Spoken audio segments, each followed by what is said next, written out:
Hey guys, and welcome to week 3 of phase 2 of the Invictus Bodyweight Training Guide. I am so excited about this week. It's one that I've been thinking about developing and presenting to not just you, but to my in-person clients for a long time. It takes on concepts of kettlebell training work and developing mobility, but incorporating strength that take quite a bit of time and awareness of mind to muscle connection to be able to facilitate effectively. So I'm really looking forward to seeing all of you develop your own mobility and strength in a new and challenging way. Even if you don't have kettlebells, you can absolutely make all of these movements work, and I'm very excited for you to see them. With that being said, it's always important for me to have a developmental concept for all of you as well each week, and I think I would be remiss if I didn't mention another nutritional developmental concept this week. I just want to talk about one thing and one thing only, and that is vitamin D. So vitamin D is one of the most challenging to incorporate nutrients in our food types. We get it from things like fatty deep water fish, or you can get it from mushrooms, which can create it from the process of photosynthesis. But from our food, it's very challenging to get.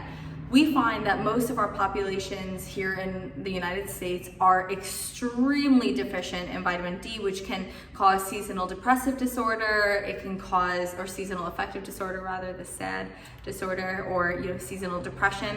It can also cause deregulated hormones and mood shifts, brain fog, and poor cellular turnover, or what we call autophagy.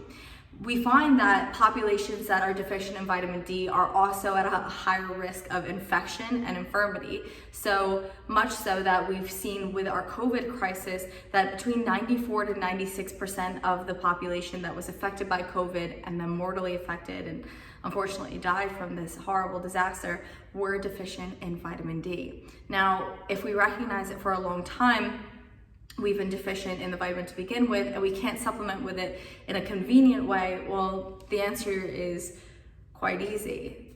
30 minutes of direct sun exposure with or without sunscreen, so that's a separate argument to have, causes an incredibly sufficient amount of international units of vitamin D, around the 10,000 international unit range in about 30 minutes of direct exposure, depending on where you are and your UV rate for that day. But all we need is 4,000 international units daily, so you're more than doubling your RDA just by being outside. And I can't stress enough how important it is to get out there and experience the world and be in nature in the way that we are biologically intended to be.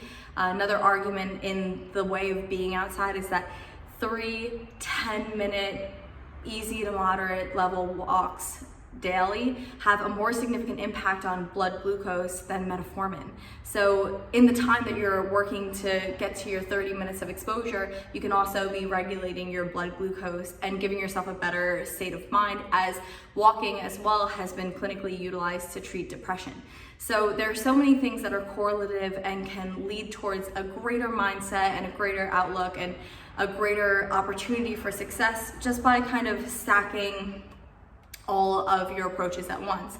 Please go for these walks, please spend time outside, and pay attention to your mood and take care of yourselves. As we edge out of this crisis, your health is so important to me, and incorporating nutritional elements into your health that are not only empowering but are realistic in their approach, it's worth doing. So mobility and strength on our weight training element, and just some time outside walking on the lifestyle, health, and nutrition element.